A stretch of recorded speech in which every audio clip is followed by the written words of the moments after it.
So we will start with NATO and Georgia relations. Where are we now, and what else can be done to increase, to strengthen Georgia's defense capabilities? Thank you very much, and thanks very much for having me here.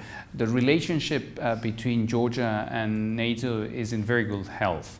Bilaterally, we are cooperating. We are using all the tools we have to cooperate with our partners, particularly practical cooperation through military-to-military channels. We are working on many areas, on cyber, on hybrid, on maritime security, special operation forces. We are actually doing an excellent work in trying to make the Georgian armed forces more interoperable and more professional. And we are very satisfied with that. The level of the relationship is therefore very good. It's been always like that in the last years, and now we are particularly happy because of the decision that was taken by the European Union only a few days ago to grant Georgia the candidate status. It's excellent news for Georgia, but it's also excellent news for the international community, particularly for those as NATO that value very much the partnership that we have with Georgia, and that we believe we should try to make that partnership as strong as possible. About open door policies, there's a clear statement in Georgian constitution that NATO membership is the goal of the country. So, but do not NATO members believe that this statement in the constitution makes it inventable for Georgia to become a member of NATO? Well, we believe very much in our open door policy that is stated in our founding treaty, the Washington Treaty. And we stick very much to the decisions that we took in 2008, where we established very clearly that both Ukraine and Georgia will become at some point members of the alliance. It is a process that needs to take place. It is a decision that needs to take place from the alliance, a political decision to agree on the integration of Georgia within the alliance. But as I said, the practical cooperation is in very good health. We want to see some of the reforms that we've been requesting to be implemented. At the same time, the European Union is following its own set of requirements, and we are both working together in order to see the fulfillment of the Euro-Atlantic path by Georgia. We are getting closer to 2024 elections, important elections in Georgia. Is NATO planning to send observers here, and what is your expectations in NATO? Well, we don't. We just don't do that. We don't send observers. We have a NATO Parliamentary Assembly. They have they're members of parliaments of the alliance that could, if they decide to do so, participate as observers in elections. But that's not a decision taken by NATO. It's the NATO Parliamentary Assembly. It's an independent body. We don't do that. We just expect the elections to be carried on a fair and competitive and free manner. This is a message that I have conveyed to your authorities, as we expect in any... Thank you. So the recent poll by NDA, National Democratic Institute, indicates that support for NATO in recent year decreased by 6%. It still stands high at 67%, but my question is, do you think that it is connected to the Russia's demand that Georgia and Ukraine must not be members of NATO?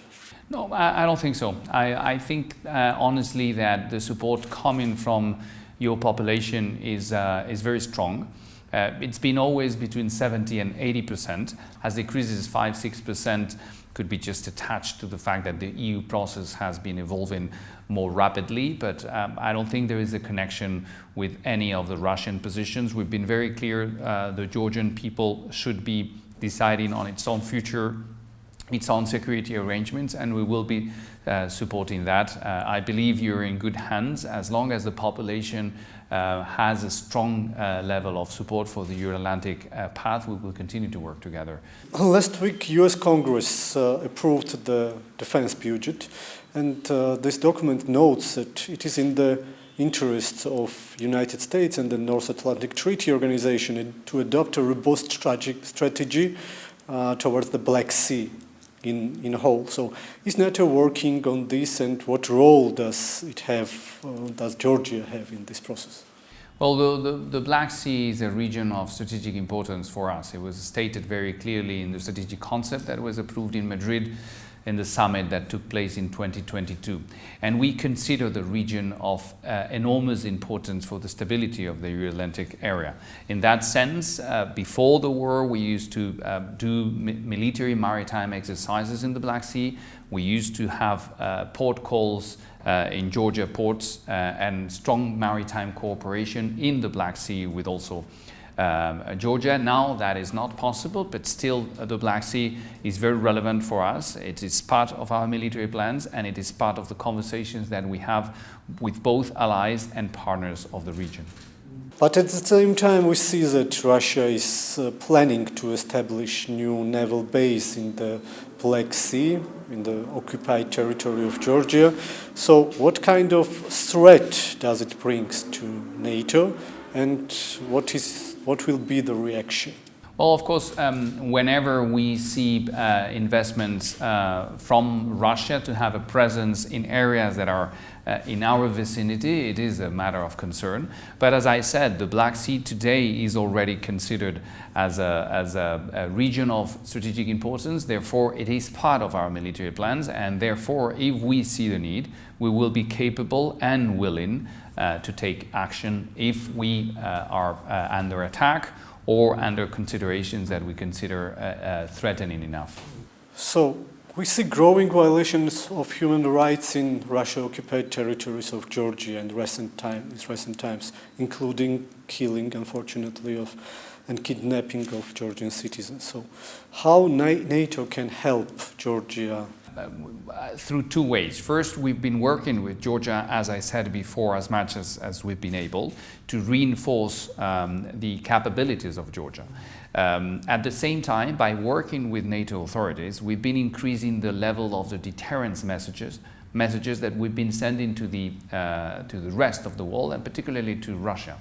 We've been extremely clear in the way we support territorial integrity and sovereignty of Georgia. That is a message that has been coming on a very consistent manner from Brussels. We have reacted when we've seen incidents as such, and of course my condolences whenever we've seen the killing of Georgian citizens. I have myself reacted in a way to show that NATO will continue to work with Georgia, will continue to support territorial integrity and sovereignty, and therefore will continue to condemn actions of as such from Russia. Next question about the region. The Armenia and Azerbaijan, we saw recently the moving to the peace deal, kind of peace deal. You have met with foreign ministers of Armenia and Azerbaijan also. So what does it mean for the region, for the NATO? Well, we are actually quite optimistic about the joint declaration that was signed by Prime Minister Pashinyan and President Aliyev. I've met, as you said, with the ministers very recently in Skopje, in the margins of the OSCE ministerial, and also with the presidents in different moments. We believe it's very good news. We have been very supportive of the normalization of relations between Armenia and Azerbaijan.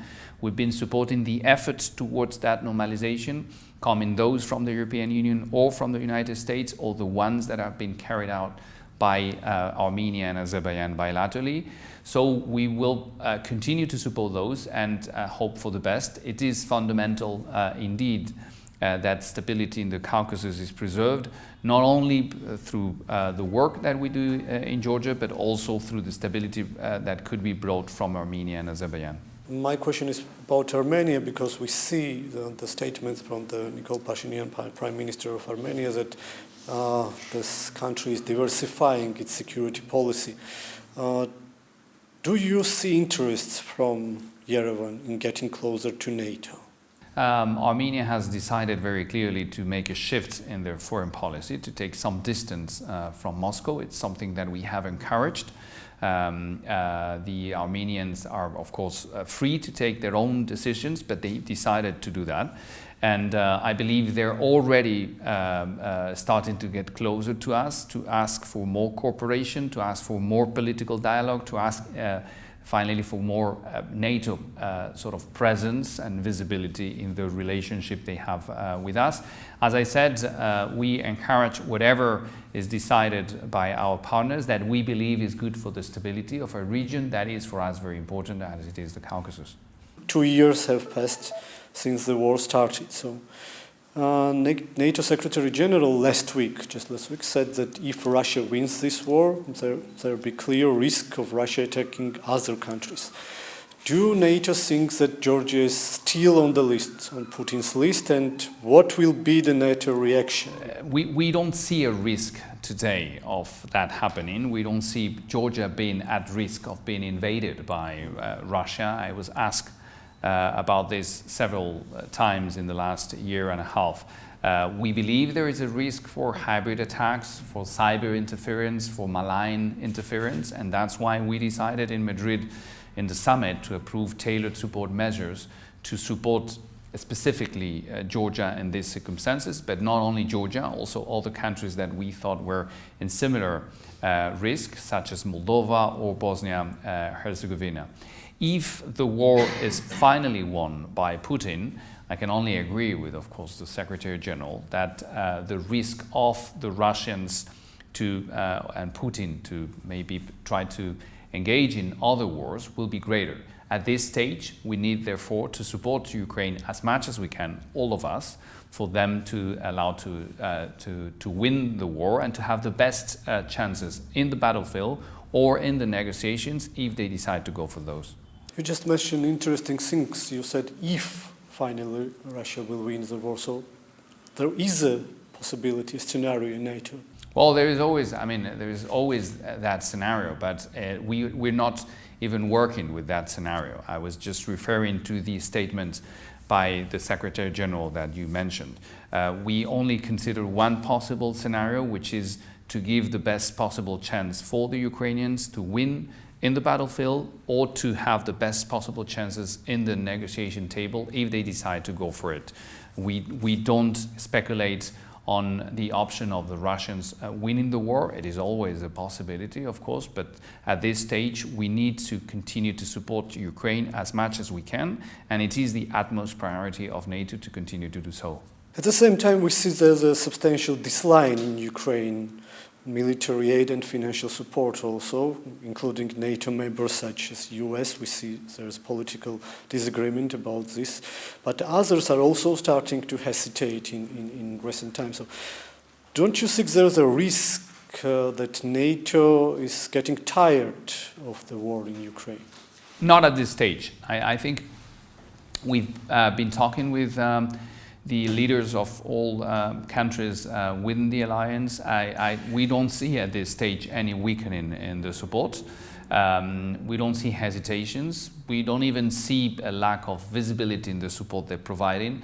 Only a month ago, the Netherlands approved a 2.5 billion package.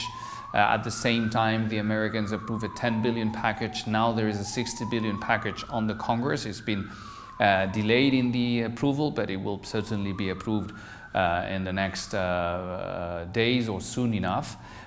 So at this stage, at least upon the conversations that we've had with leaders and ministers, we don't see a weakening in the support. We believe there is a clear conviction and political will to continue to support Ukraine as long as it takes. Last week we saw that Russian drones fell in Romania's territory. It's a territory of NATO. So in this context, I will ask you, where is the red line for NATO in this war? Well, we've been, of course, informed every minute by the authorities of Romania, which was the country that was affected by the drone that fell. We have been condemning the attacks on civilian infrastructure from Russia. That is a very clear message. And they've been actually attacking civilian infrastructure very close to the borders of NATO territory. We don't see, honestly, neither Romania nor NATO an intention in this case. We believe it was an incident. So we have continued to condemn the fact that they're attacking civilian infrastructure, but we don't see an intention, and therefore we're not actually activating any other response. So there must be an attack on the NATO territory to have a NATO response. Well, Article 5 is triggered by the invocation of one ally after an armed attack to the alliance. In this case, we didn't see the invocation, we didn't see the armed attack because we didn't see the intention. So in general terms, we will need an armed attack, and we will need the will of a nation invoking Article 5.